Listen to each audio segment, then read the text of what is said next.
بسم اللہ الرحمن الرحیم۔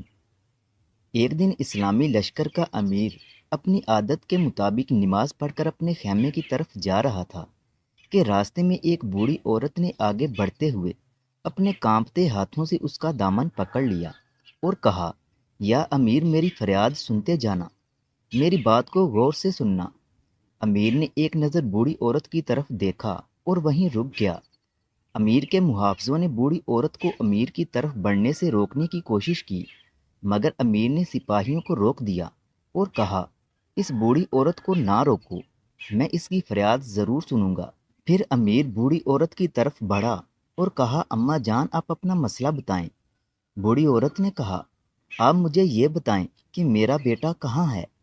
امیر نے چہرے پر پریشانی کے تاثرات لاتے ہوئے کہا کہ کون آپ کا بیٹا؟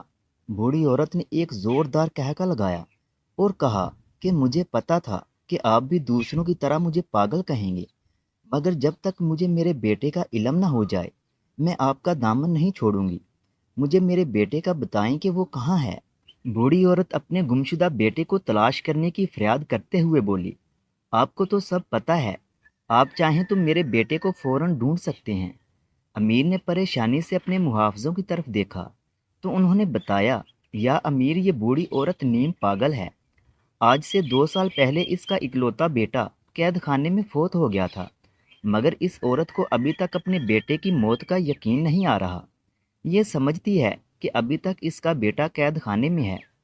امیر نے پوچھا کہ اس نے کیا جرم کیا تھا جو اسے قید خانے میں بند کر رکھا تھا۔ سپاہی نے کہا، یا امیر یہاں صرف مجرموں کو سزا نہیں ملتی بلکہ بے قصور بھی سزا پاتے ہیں۔ اس بوڑھی عورت کا بیٹا ان میں سے ایک تھا جو حق کی آواز بلند کرنے کے جرم میں قید کر لیا گیا۔ بوڑھی عورت نے امیر کا دامن مضبوطی سے تھام رکھا تھا اور اب وہ روتے ہوئے ہچکیاں بھی لے رہی تھی۔ اس کی آنکھوں سے آنسو جاری تھے اور دل پریشان تھا۔ امیر نے سپاہی کی بات سنی اور بوڑھی عورت کی ہچکیاں سنی تو امیر کا دل بھی بھر آیا اور آنکھوں سے آنسو بہہ نکلے۔ امیر نے بوڑھی عورت سے کہا، اماں جان آپ فکر نہ کریں، اب میں آپ کا بیٹا ہوں۔ یہ کہہ کر اس نے سپاہی کو دیکھا اور کہا کہ ان کو نہایت عزت سے شہر کے ناظم کے پاس لے جاؤ تاکہ وہ ان کے رہنے کے لیے مناسب بندوبست کر دیں اور میری طرف سے ان کو مناسب وظیفہ بھی ملتا رہے۔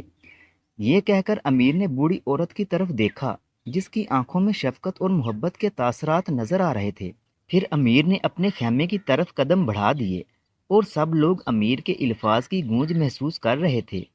اس رحم دل اور انصاف پسند امیر کا نام یوسف بن تاشفین تھا۔